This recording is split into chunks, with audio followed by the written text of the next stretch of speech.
Man starts to smile after doctors pull him off life support.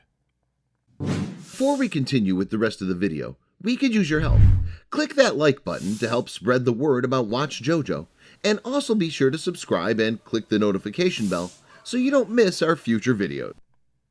Miracles do happen, and this is what this man has proved to everyone, even to his family. Scott Marr knows that God is real. However, doctors are not sure how this almost brain-dead man would be able to survive. He'll die when the plug is pulled. But he didn't. This is why everyone is now calling him Miracle Man. Instead of giving up, Scott made an unreal recovery.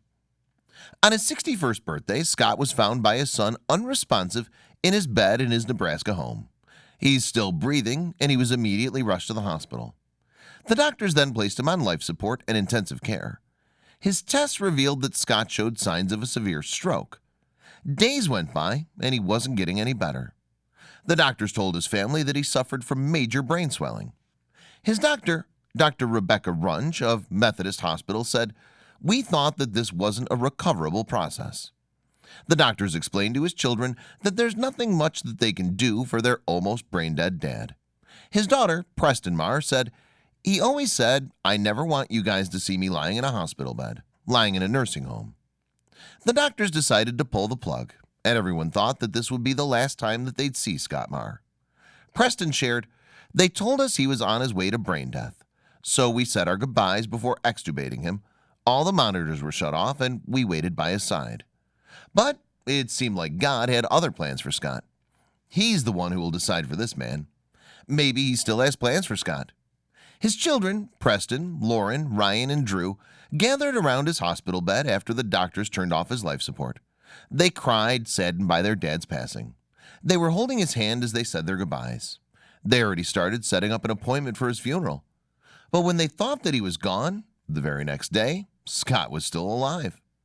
Preston said, "We thought we'd never hear his voice again, see him open his eyes, and see who we were." The very next day, the hospital called and asked all of them to come back.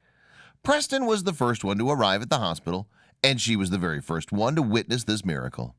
She shared, "I went in just to talk to him like we have been this whole time, and I said, 'Hi, Dad,' and he smiled at me, and I literally thought I was dreaming. It was the craziest moment ever."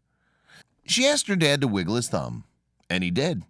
She also asked him to wiggle his toes, and he did that too. She shared, "I literally had to rub my eyes to make sure it was actually happening." Even the doctors could not believe what just happened. They decided to do more tests, and this is when they found out that Scott did not suffer from a stroke. He had a rare condition called posterior reversible encephalopathy syndrome. Dr. Runge explained that this is usually caused by high blood pressure, but there's also other things that could have caused it. According to Scott, he doesn't recall ever losing consciousness. For him, he just woke up in the hospital surrounded by his family. He shared that while he was out, he saw his dad, who passed away 2 years ago. His dad asked why he was there, but eventually told him that there's no work for him there and he better go home. Looking back on that dream, he's confident that his time here on earth is not yet done. He's more than blessed that he was given more time to spend with his children and grandchildren.